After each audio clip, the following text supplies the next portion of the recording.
सर्वप्रथम जावा एक programming language है जो सन माइक्रो सिस्टम ने बनाई है।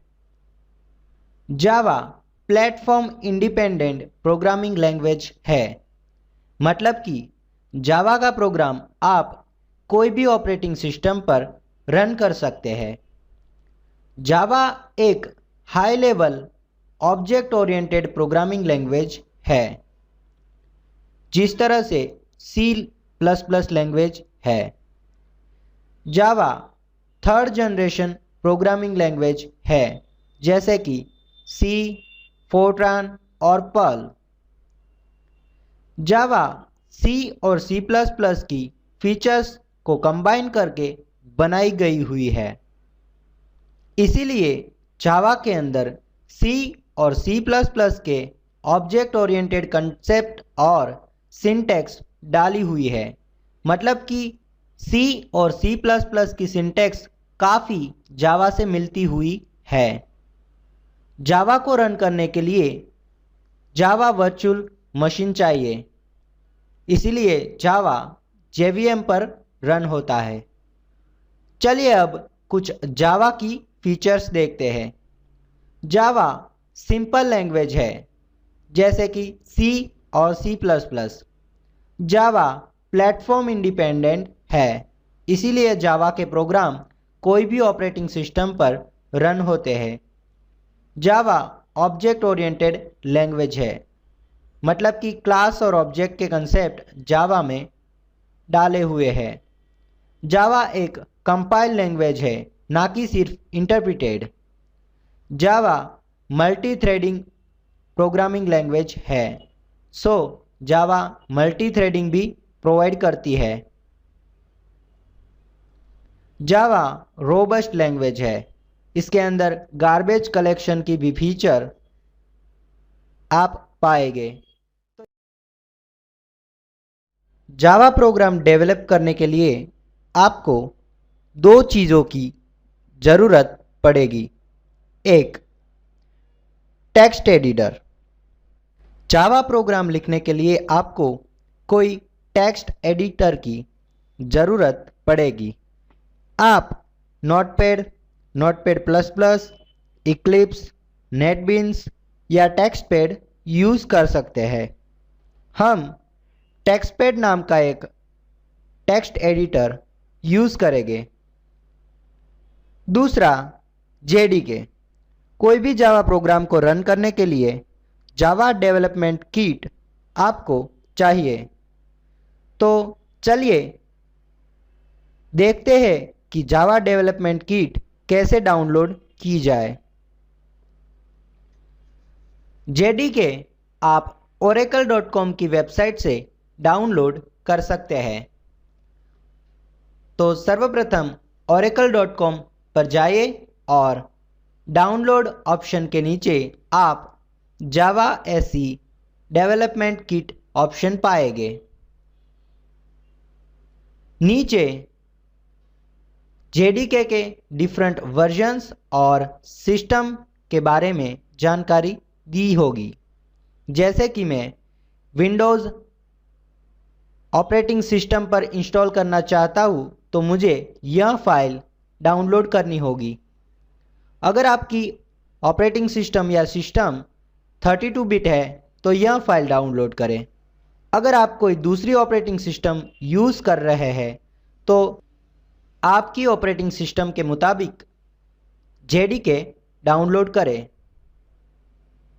अब टेक्स्टपैड को डाउनलोड करने के लिए www.textpad.com पर जाएं और टेक्स्टपैड का जो भी वर्जन आप इंस्टॉल करना चाहते हैं वह यहाँ से डाउनलोड कर लें। मैंने यह ऑलरेडी डाउनलोड किया हुआ है। JDK इंस्टॉल करने के लिए यह exe फाइल को रन करें। मैंने JDK इंस्टॉल कर दिया है। अब मैं टेक्स्टपैड को इंस्टॉल करूँगा। टेक्स्टपैड को इंस्टॉल करने के लिए यह टेक्स्टपैड की इंस्टॉल फाइल को डबल क्लिक करके रन करें तो यह एक विंडो खुल जाएगी। नेक्स्ट बटन पर क्लिक करें। यह थोड़ा टाइम लेगा क्योंकि इंस्टॉलेशन प्रोसेस में है।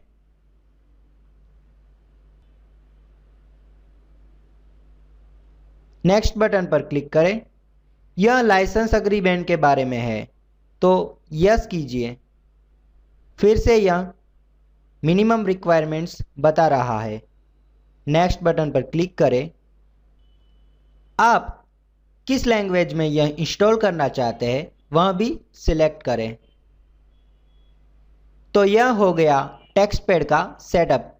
अंत में फिनिश बटन पर क्लिक करें।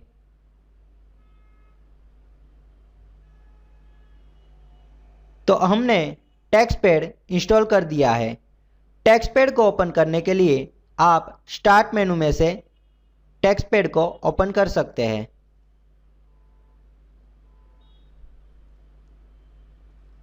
तो यह है टेक्स्टपैड का यूजर इंटरफेस।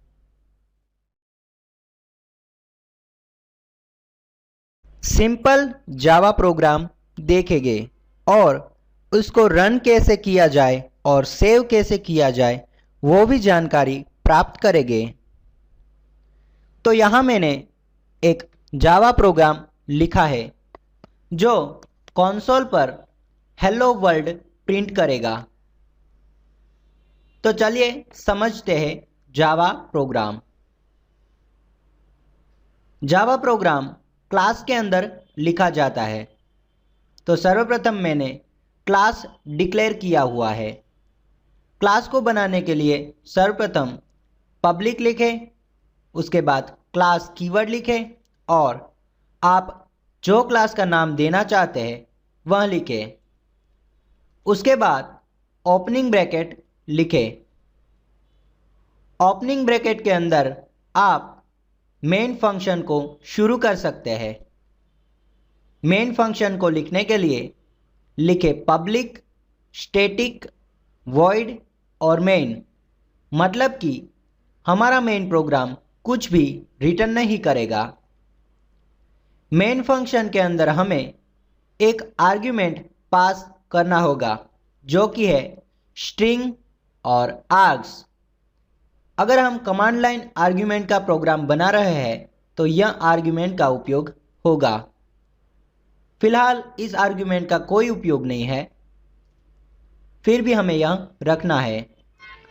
उसके बाद मेन फंक्शन की शुरुआत है और अंत में मेन फंक्शन और क्लास को आपको एंड करना होगा।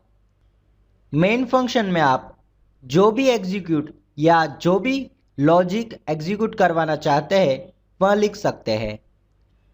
यहाँ मैं कंसोल पर सिंपल स्ट्रिंग प्रिंट करना चाहता हूँ जो कि है हेलो वर्ल्ड। स्ट्रिंग को प्रिंट करने के लिए जावा में प्रिंटलन फंक्शन दिया गया हुआ है। प्रिंटलन फंक्शन आउट नाम के क्लास में डिफाइन है और उसका पैकेज है सिस्टम। तो हमें यह पूरा नाम लिखना पड़ेगा system.out.println और उसके अंदर हमें स्ट्रिंग पास करनी होगी जो हम प्रिंट करना चाहते हैं। अंत में सेमीकोलन से यह स्टेटमेंट को पूरा करें। तो यह है एक simple Java program. Text pad में जो फाइल मेनू दिया गया हुआ है उसके अंदर जाए। सेव करने के लिए यह सेव मेनू पर क्लिक करें या फिर अपने कीबोर्ड से Ctrl+S की को प्रेस करें। यह एक नया विंडो खोल देगा। आपको यह जावा प्रोग्राम जिस जगह सेव करना है उस जगह पर जाए।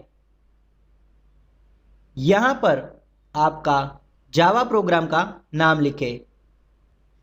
याद रखें आपके जावा प्रोग्राम का नाम और आपके क्लास का नाम दोनों सेम होना चाहिए। तो यहाँ मैं हेलो लिख रहा हूँ। जावा प्रोग्राम को डॉट जावा एक्सटेंशन से सेव करें और सेव बटन पर क्लिक करें। सेव बटन पर क्लिक करते ही आप अपने कोड को कलरफुल पाएंगे, जिसके अंदर कीवर्ड्स ब्लू कलर में लिखे हुए हैं। तो यह हो गया हमारा सेव। इस प्रोग्राम को रन करने के लिए और कंपाइल करने के लिए आप टूल मेनू में जा सकते हैं। कंपाइल करने के लिए यह विकल्प का प्रयोग होता है। रन करने के लिए रन जावा एप्लीकेशन विकल्प का उपयोग होता है। आप Ctrl+1 और Ctrl+2 प्रेस करके भी यह कर सकते हैं। मैं Ctrl+1 प्रेस करके इस प्रोग्राम को कंपाइल कर रहा हूँ। यहाँ टूल कंप्लीटेड सक्सेसफुली लिखा हुआ आ जाएगा। यदि आपका कंपाइलेशन सक्सेसफुल हुआ होगा तो Ctrl+2 प्रेस करके हम इस प्रोग्राम को रन करेंगे। तो आप देख सकते हैं हमारा आउटपुट आ चुका है, हेलो वर्ल्ड, जो कि कंसोल पर प्रिंट हुआ है।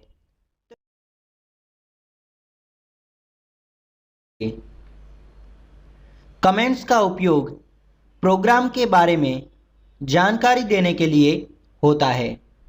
जैसे कि अगर आप बड़ा प्रोग्राम लिख रहे हैं और उस प्रोग्राम को आप बाद में खोलते हैं तो आपको जल्द पता नहीं चलेगा कि कौन सी चीज़ क्या उपयोग के लिए है।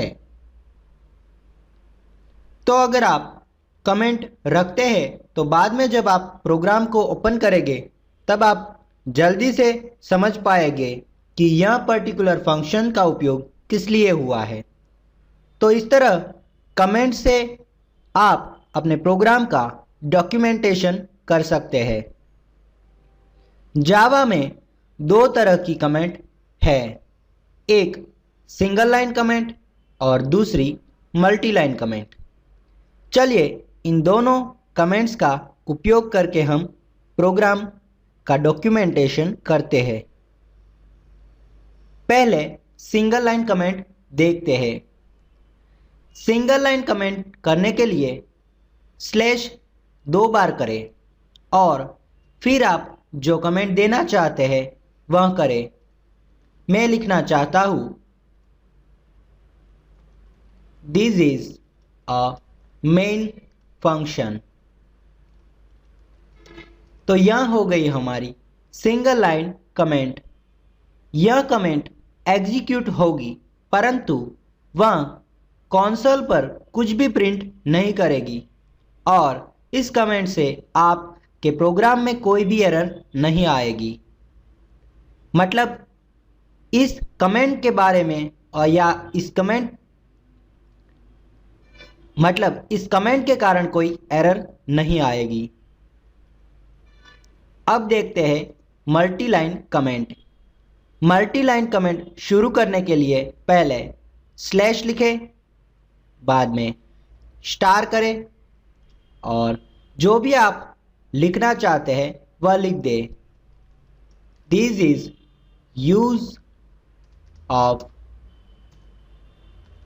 println function. तो यहाँ मैंने मेरी कमेंट 2 लाइन में लिखी है। अब इस कमेंट को पूरा करने के लिए फिर से स्टार करें और स्लैश कर दें तो यह कमेंट पूरी हो जाएगी।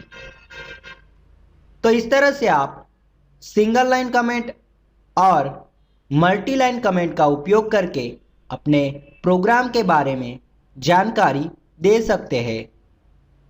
चलिए इस प्रोग्राम को रन करते हैं।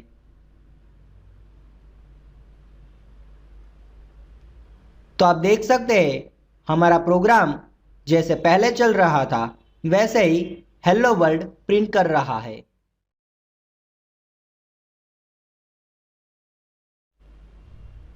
इस प्रोग्राम में मैंने एक पपी नाम का क्लास बनाया है और उस क्लास के अंदर मैंने मेरा मेन फंक्शन पी लिखा है। अब पपी नाम के क्लास के अंदर मैंने कंस्ट्रक्टर बनाया है। कंस्ट्रक्टर एक प्रकार का स्पेशल फंक्शन है जो जब हम क्लास का ऑब्जेक्ट बनाते हैं तब इन्वोक होता है।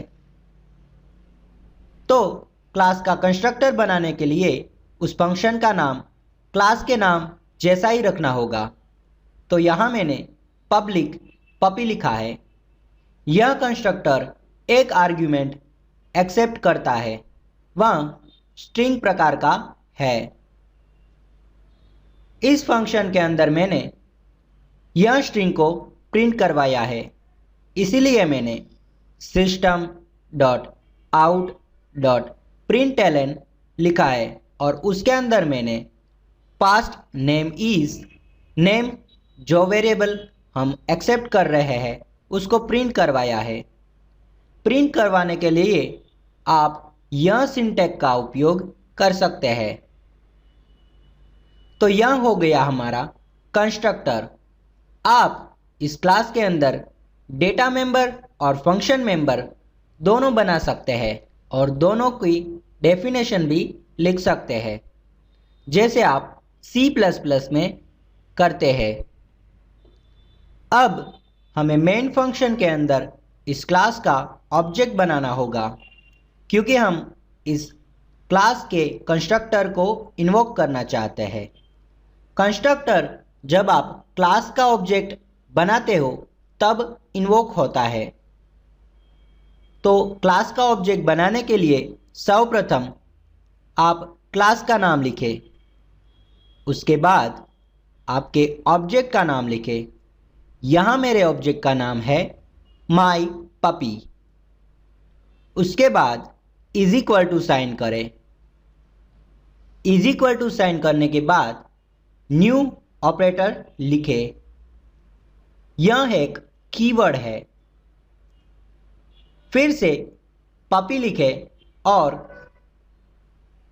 कौंस के अंदर आप स्ट्रिंग का पैरामीटर पास करें। क्योंकि हम यहाँ स्ट्रिंग एक्सेप्ट करवा रहे हैं तो यहाँ आपको कोई आर्ग्यूमेंट पास करना होगा। मैं यहाँ टॉमी पास करवा रहा हूँ। तो यह हो गया हमारा ऑब्जेक्ट डिक्लेरेशन और कंस्ट्रक्टर इन्वोकेशन। तो इस तरह से आप जावा के अंदर अपना ऑब्जेक्ट बना सकते हैं। अब जब भी यह ऑब्जेक्ट बनेगा तब यह कंस्ट्रक्टर कॉल होगा और यह सेंटेंस प्रिंट करेगा। चलिए इस प्रोग्राम को कंपाइल करके रन करते हैं। तो जैसे कि आप देख सकते हैं यहाँ past name is Tommy print हुआ है, जो कंस्ट्रक्टर की मदद से प्रिंट हुआ है। यहाँ मैंने इस पपी क्लास के अंदर एक वेरिएबल डिक्लेयर किया हुआ है जो इंटीजर प्रकार का है। उस वेरिएबल का नाम पपी एज है। यहाँ मैंने एक कंस्ट्रक्टर बनाया हुआ है जो स्ट्रिंग पैरामीटर एक्सेप्ट करता है और उसे डिस्प्ले करता है। फिर मैंने एक सेट एज नाम का फंक्शन बनाया जो वॉइड वैल्यू रिटर्न करता है और इंटीजर प्रकार का एक पैरामीटर एक्सेप्ट करता है। वह पैरामीटर हम यह पपी एज वेरिएबल को सेट करेंगे, मतलब कि यह एज की वैल्यू हम पपी एज के अंदर असाइन करेंगे। तो यह है हमारा क्लास का मेंबर फंक्शन और यह है हमारे डेटा मेंबर। फिर मैंने एक दूसरा फंक्शन बनाया जो पपी एज की एज को रिटर्न करता है और उसको डिस्प्ले करता है। तो यह इंटीजर प्रकार की वैल्यू रिटर्न करता है और यह पब्लिक टाइप का फंक्शन है। उसका नाम गेट एज है और वो कोई भी पैरामीटर एक्सेप्ट नहीं करता। तो मैं यहाँ पपी एज को सिर्फ प्रिंट करवा रहा हूँ और पपी एज को रिटर्न स्टेटमेंट की मदद से रिटर्न करवा रहा हूँ। अब चलते हैं मेन फंक्शन के अंदर। इस स्टेटमेंट का उपयोग आप जानते हैं। मैंने एक मायपपी नाम का ऑब्जेक्ट बनाया है और कंस्ट्रक्टर भी कॉल किया हुआ है। अब क्लास की मेथड को कॉल करने के लिए आप ऑब्जेक्ट डॉट मेथड के नाम का प्रयोग करके कॉल कर सकते हैं। तो यहाँ मैंने मायपपी डॉट सेट एज और जो पैरामीटर वह एक्सेप्ट करता है उसकी वैल्यू मैंने काउंस के अंदर लिखी है। तो इस सिंटैक्स की मदद से आप क्लास के फंक्शन को उसके ऑब्जेक्ट की मदद से कॉल कर सकते हैं। इसी तरह मैंने mypuppy.getEdge फंक्शन की मदद से mypuppy की एज को प्राप्त की है और अंतिम लाइन में मैं वेरिएबल की वैल्यू प्रिंट करवा रहा हूँ mypuppy.puppyAge। तो इस तरह से आप क्लास के ऑब्जेक्ट की मदद से फंक्शन मेंबर और डेटा मेंबर को एक्सेस कर सकते हैं। चलिए इस प्रोग्राम को रन करते हैं। तो जैसे कि आप देख सकते हैं पास्ट नेम इज टॉमी जो हमने कंस्ट्रक्टर की मदद से सेट किया है, पपीज एज इज 2 और वेरिएबल वैल्यू इज 2। तो इस तरह से आप क्लास और ऑब्जेक्ट का उपयोग कर सकते हैं।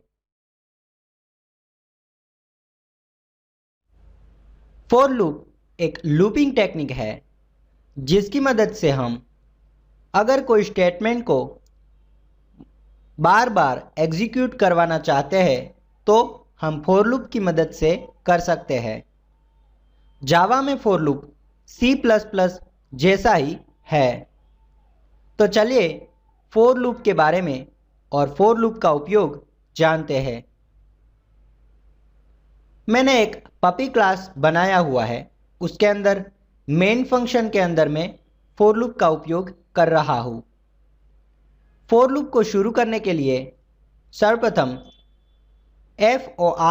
for कीवर्ड का उपयोग होता है और ब्रैकेट में वह अलग अलग प्रकार के आर्ग्यूमेंट्स लेता है। जैसे कि यह पहला आर्ग्यूमेंट फॉर लूप के कंट्रोल वेरिएबल का इनिशियलाइजेशन है।